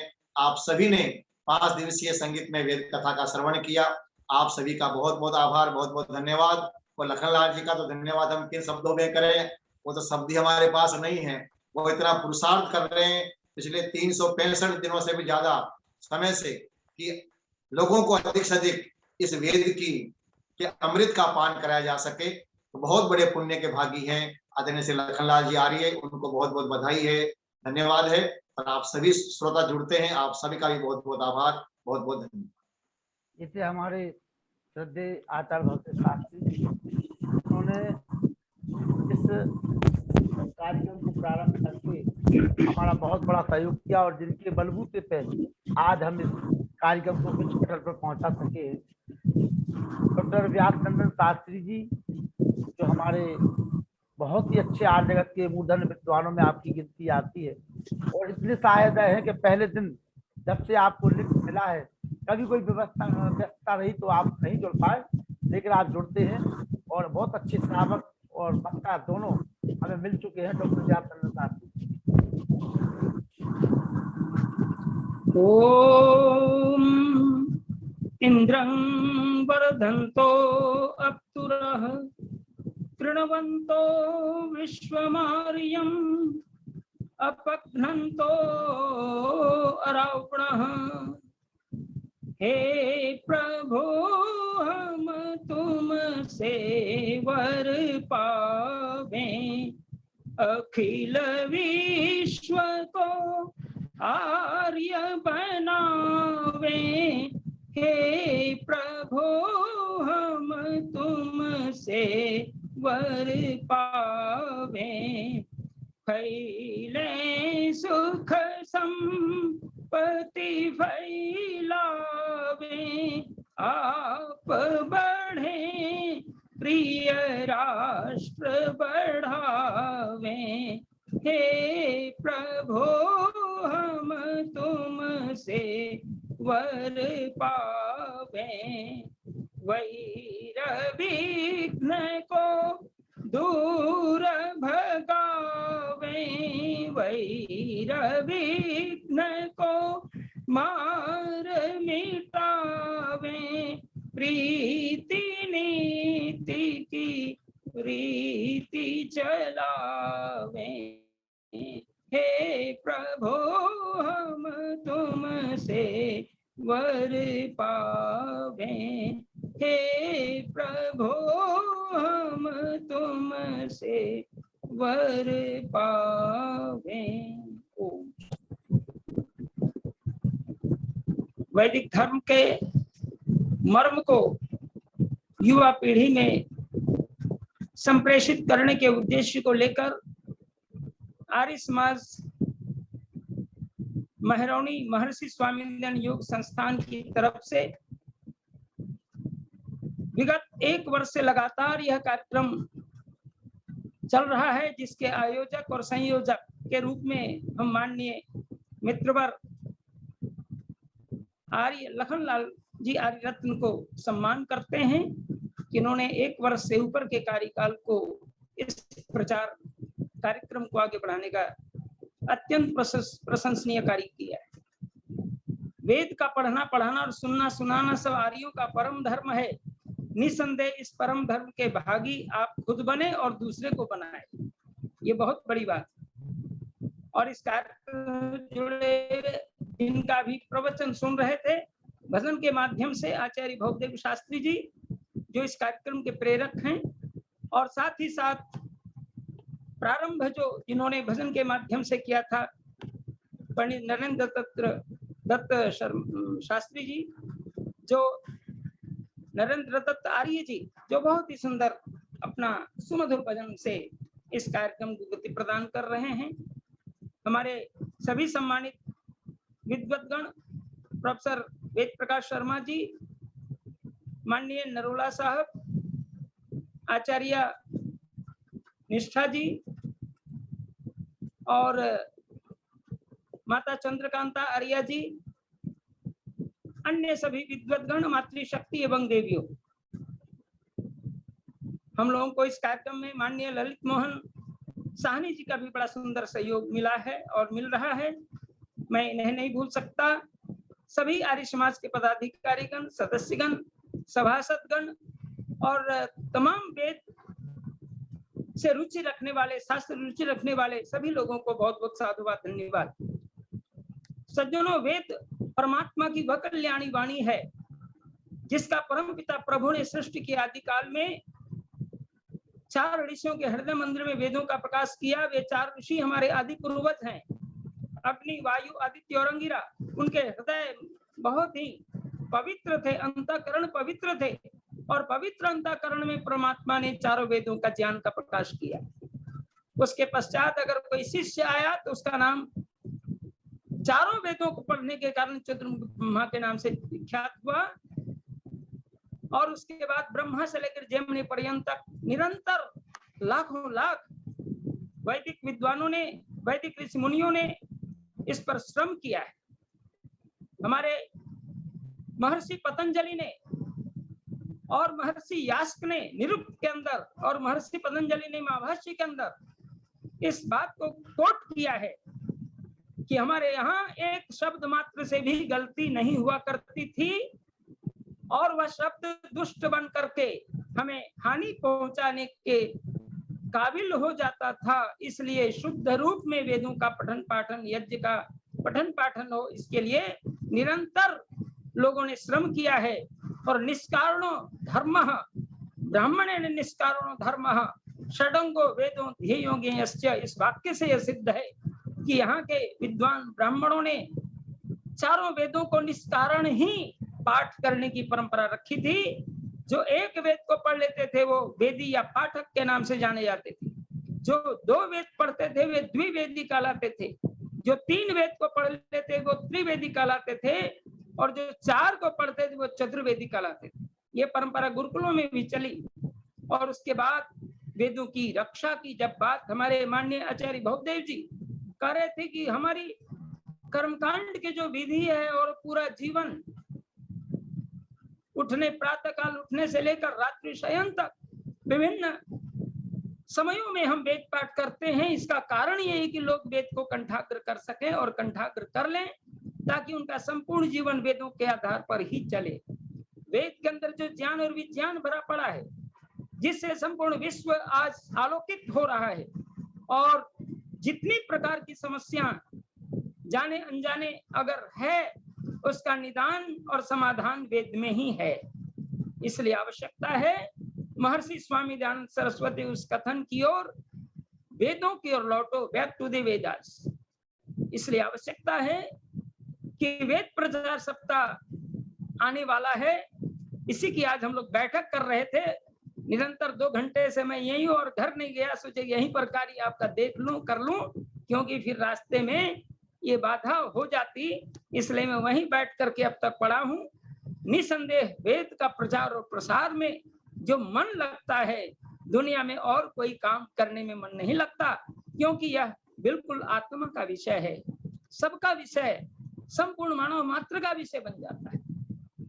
और मैंने पूरी बिहार के अंदर यह पूरी नोटिस कर दी है, सूचना निकाल दी है कि हम लोग प्रत्येक आर्य समाज में वेद प्रचार सप्ताह, जो स्वाध्याय पर्व है, वेदों का प्रचार प्रसार का पर्व है, उसको सब लोग प्रसन्नता के साथ मनाएं प्रतिवर्ष की भांति।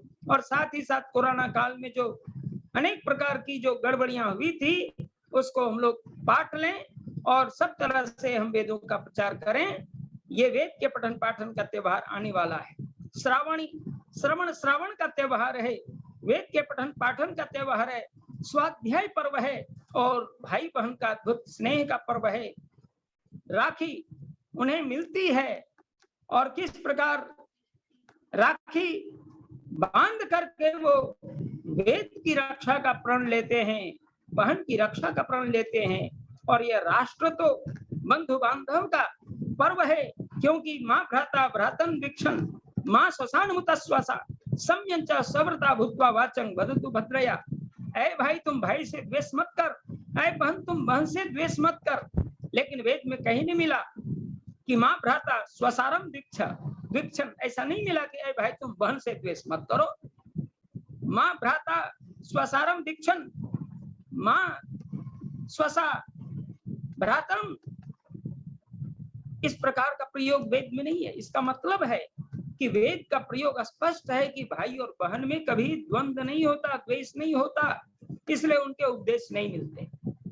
हालांकि महर्षि स्वामीदान ने भाई बहन को भी इस मंत्र के अंदर लिया है भावार्थ और कहा कि भाई बहन भी प्रेम से स्नेह से रहें, क्योंकि कहीं कहीं देखा जाता है भाई बहन में भी कोई छोटी छोटी बात को लेकर के बातें बढ़ जाती हैं, लेकिन ये बातें बिल्कुल बहुत देर तक टिकने वाली नहीं होती। भाई बहन का अद्भुत प्यार का पर्व आने वाला है श्रावणी, इसलिए रक्षा सूत्र को बांध करके एक दूसरे के प्रति स्नेह बांटने का काम बहन हर जगह भाई को रक्षा सूत्र बांट रही है, भेज रही है, सब लोग प्राप्त कर रहे हैं। वह भी अवसर हम 12 तारीख को मनाएंगे। और यहाँ मुजफ्फरपुर के अंदर मैंने ये सब बातें कर दी कि प्रातः काल 12 बजे तक हम यज्ञ हवन प्रवचन और भोज आदि कर लें। उसके पश्चात 3 बजे से लेकर के 7 बजे तक अधिकतम कार्यक्रम करें, ताकि हमारा 7:45 का जो निरंतर प्रवचन का कार्यक्रम छूट न पाए। इसलिए मैंने पूरे राज्य को घोषणा कर दी है कि आप लोग 7 बजे तक कार्यक्रम में और चैनल से जुड़ जाएं, ताकि हर प्रकार से लोग इसको विस्तार पूर्वक सुन सकें। और हम ऐसा नहीं बहाना कर दें कि वेद प्रचार कर रहे हैं, हमारा काम बाधित हो गया। हम लोग ऐसा रूटीन बना लें कि चाहे जीव जो भी हो, अति आवश्यक अत्यादि आवश्यक पड़े तभी काम को नहीं चला है। और भी लोग अपना वक्तव्य देंगे। इन्हीं शब्दों के साथ मैं सभी श्रोता बंधुओं को और आयोजक मंडल को बहुत बहुत धन्यवाद देता हूँ। कैसा सुमधुर सुंदर कार्यक्रम को, उपयोगी कार्यक्रम से कभी हम अलग न हो। ओम शांति शांति शांति। सत्य प्रति आभार और धन्यवाद। श्रावणी उपाकर्म पर आपका और माता चंद्रकांता जी का एक विशेष 10-10 मिनट का रहना है, तो 10-10 मिनट पहले से तैयार कर लीजिए।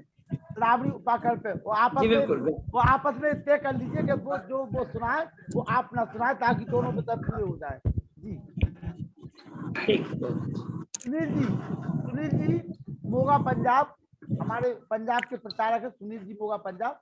हनुमत जी से अगर आप बात कर ले, उनका हमें समय मिल जाए तो हम जरूर उनका प्रवचन कराएंगे। सुनील जी ठीक है जी, ठीक है, आप बात कर लीजिए और हमारा नंबर आपके पास होगा ही, तो आप उनका नंबर भी हमें व्हाट्सएप कर दीजिए, तो मैं भी निवेदन कर लूंगा तो हो जाए। हम तो चाहते हैं कि आर्यों का महाकुंभ रहे। जी जी जी। अपना नंबर एक बार मुझे सेंड कर देना या मैसेज में लिख दीजिए, मैं नोट कर लूंगा जी। जी आप हमारी लिंक आपके पास है क्या? हाँ जी लिंक है। तो लिंक पे मेरा नंबर रहता है, देखिए आप। ठीक है जी, ठीक है सर, थैंक यू। नमस्ते जी, बिल्कुल हो जाएगा। 1 मिनट बोल लूँ मैं? हाँ जी लिख लीजिए। नहीं नहीं, मैं बोलूँ आपको कुछ थोड़ा सा इसे नहीं भजन थोड़ा सा है नहीं, छोटा सा। आप 2 मिनट बोलिए, 2 मिनट बोलिए, वीडियो खोल लीजिए। सुनील जी वीडियो खोलिए, आइए। जी ठीक है। काफी समय के बाद आपका आना हुआ, स्वागत है आपका। जी जी, नमस्ते जी सभी को। नमस्ते जो नमस्ते। है सारी धरती का करता विधाता, वही है प्रभु, वही है प्रभु। जो है सारी धरती का करता विधाता, वही है प्रभु। नहीं चल रहा पर जगत को चलाता, नहीं चल रहा पर जगत को चलाता, वही है प्रभु, वही है प्रभु। जो है सारी धरती को करता विधाता, वही है प्रभु। कहीं रात को वो छुपा है चितेरा, सुबह उसने रंगों का जादू बिखेरा। यहाँ है वहाँ है, नहीं वो कहाँ है। यहाँ है वहाँ है, नहीं वो कहाँ है। तभी तो सभी उसको कहते विभु, वही है प्रभु बस, वही है प्रभु। आप सभी का बहुत बहुत धन्यवाद, आपके प्रयास की सराहना है। धन्यवाद आर्य जी। धन्यवाद। ये थे सुनील जी, मोगा पंजाब के, जो हमारे प्रचारक हैं, आर्य समाज के, बहुत अच्छे विद्वान हैं। और जब भी आपको समय मिलता है जरूर आप जुड़ते हैं, इसी प्रकार से आप जुड़े रहिए, पंजाब से भी लोगों को जोड़िए। और आचार्य हनुमत जी से आप बात कर लीजिए, फिर हमें बता दीजिए। दिनेश आर जी, दिनेश जी क्षमाधर माँ साहब, दिनेश जी क्षमाधर माँ साहब, दिनेश आर जी ऑडियो खोल लीजिए। क्षमाधर प्रसाद जी, देखिए सुनील जी का वीडियो अब खुल गया है। दिनेश आर जी, क्षमाधर माँ साहब, क्षमाधर जी मेरी आवाज सुन पा रहे हैं? चलिए नहीं सुन पा रहे हैं तो मुनि जी से निवेदन करूंगा कि आप आ जाए, फिर मैं नरुला जी से शांति पाठ कराऊं। और चंद्रकांता जी तैयार रहेंगी रक्षाबंधन के लिए। ओम जी ओम अतो देवा अवंतुनो यतो विष्णुर्चक्रमे पृथिव्या सप्तधाम। ये ऋग्वेद का मंत्र है। मैं आज ही देख रहा था इसको, और जैसा कि हमारा ये आर्यों का महाकुंभ इस समय चल रहा है, पापड़ उसमें कहा गया है, इसका भावार्थ लिखते हैं महर्षि दयानंद जी, विद्वानों के उपदेश के बिना किसी मनुष्य को यथावत सृष्टि विद्या का बोध नहीं हो सकता है। और मैं देख रहा हूं हमारे यहाँ जितना भी बोध हम लोगों को मिलता है, वो वास्तव में विद्वानों से, ग्रंथों के पढ़ने से उतना ज्ञान हमको प्राप्त नहीं हो पाता है, इतना हमारे विद्वानों के द्वारा हमें सुनने के बाद में हमें ज्ञान प्राप्त होता है।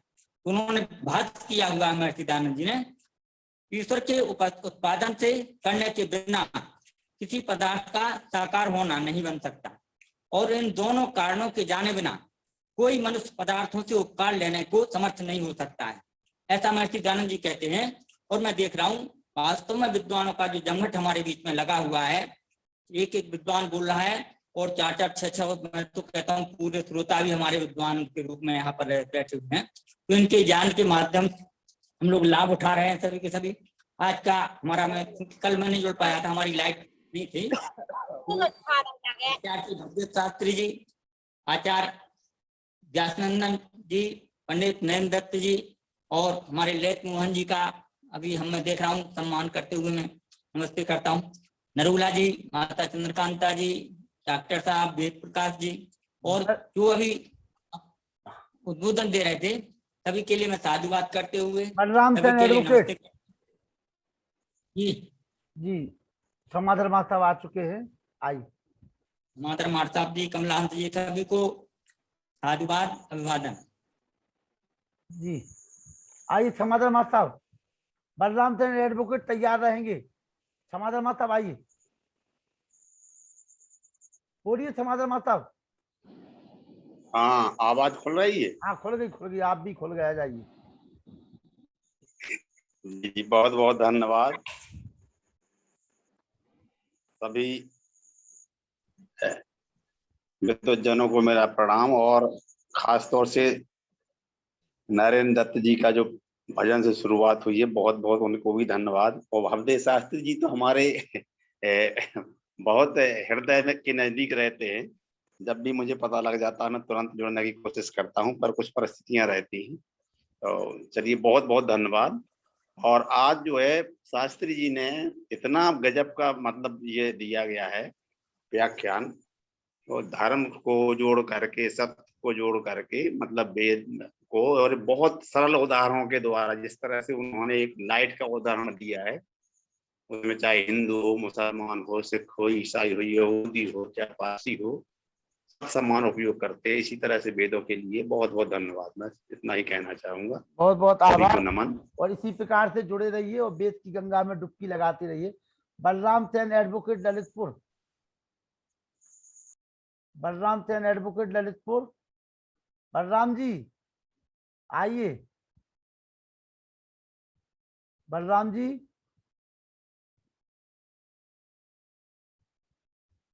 बलराम जी एडवोकेट ललितपुर, चलिए बलराम जी नहीं जुड़ पा रहे हैं। निवेदन करूंगा नरुला जी से। शर्मा जी पोते तैयार हैं जी। माता चंद्रकांता जी, अनिल नरुला जी, एक एक मिनट आइए।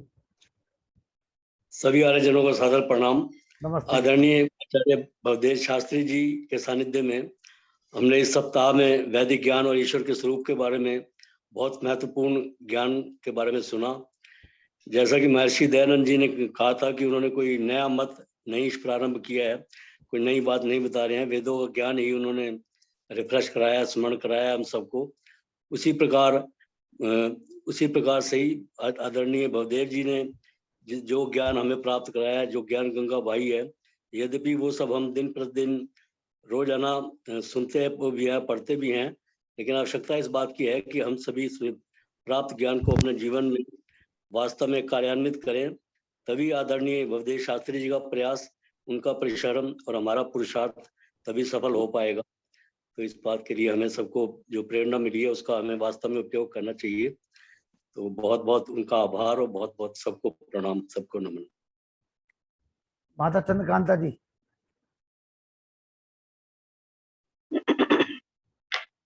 प्रिय वीर लखनलाल जी, सादर नमस्ते।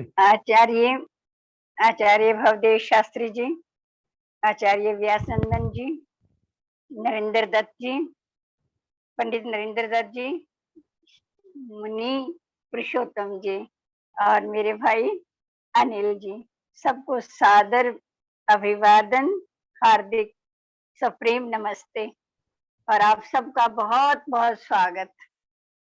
हमारे आर्यों के कुंभ की गौरव को बढ़ाया, बड़ा अच्छा ज्ञान दिया। नरेंद्र जी तो वेदों की महिमा गा गए, और वेदों की महिमा के आधार पर हमारे भवदेव शास्त्री जी ने कर्म की व्याख्या करते करते वेदों की व्याख्या बहुत सुंदर ढंग से की, और व्यासनंदन दास शास्त्री जी ने तो उस कमी को पूर्ण रूप से पूर्णतया करने का प्रयास किया। बड़ा अच्छा ज्ञान, बड़ा उत्तम उद्बोधन। और आज मैं एक और शुभ सूचना आपको देना चाह रही हूँ, और शायद किसी को पता भी होगा कि केंद्र सरकार ने आजादी के 75 साल पूरे होने पर भारतीय शिक्षा बोर्ड की गठन करके उसके संचालन का उत्तरदायित्व बाबा रामदेव पतंजलि विद्यापीठ को दे दिया है। और बाबा रामदेव जी ने ये उत्तरदायित्व दिए जाने पर नरेंद्र मोदी जी का आभार भी व्यक्त किया है। और ये जो शिक्षा बोर्ड है, ये हमारा वर्ष 2015 में उन्होंने प्रयास किया था बाबा रामदेव जी ने, लेकिन स्वीकार नहीं हुआ, क्योंकि स्वीकार न होने का कारण ये था कि मंत्रालय ने ये प्रस्ताव खारिज कर दिया था, क्योंकि जो एक स्वायत्त संगठन उज्जैन में है शिक्षा मंत्रालय का, और उसका महर्षि संदीपनी राष्ट्रीय वेद विद्या प्रतिष्ठान ने इस प्रक्रिया पर आपत्ति अपनी जगाई थी, क्योंकि वो अपना बोर्ड स्थापित करना चाहते थे। परंतु इस बार चुनावों से पूर्व ही इसका गठन कर लिया गया था और चुनावों के पश्चात इसको पूर्णतः मान्यता दे दी गई।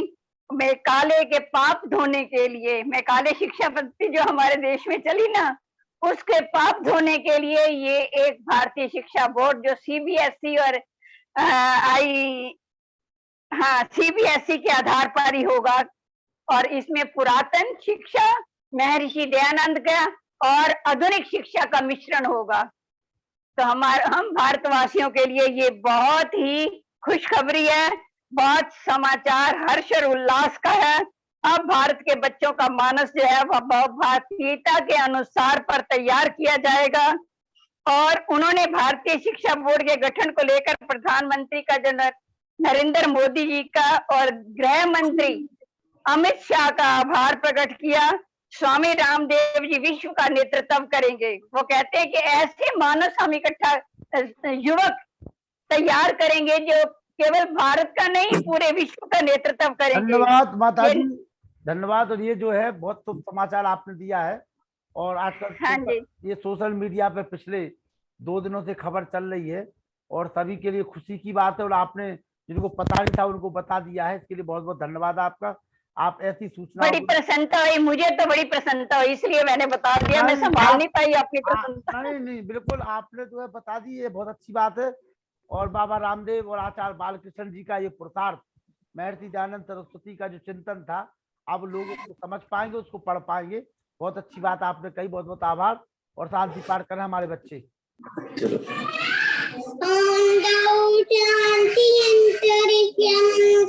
शांति पृथ्वी शांति रापा शांति रौद्रदय शांति बनस्पतय शांति विश्वेदेव शांति ब्रह्म शांति सर्वं शांति शांतिरेव शांति नाम शांति वेदी ओम शांति शांति शांति। जो बोले थोड़े सनातन वैदिक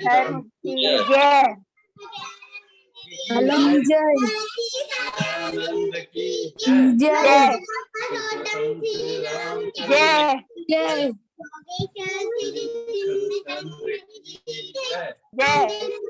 राम की जय।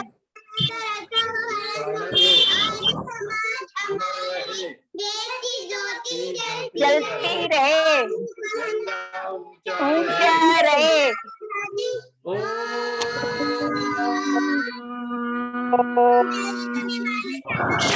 सभी को सादर नमस्ते जी। हाँ जी, शास्त्री जी अपना फोन नंबर दे दो, फिर बात करेंगे ना आपसे, क्या बोलना है क्या नहीं बोलना।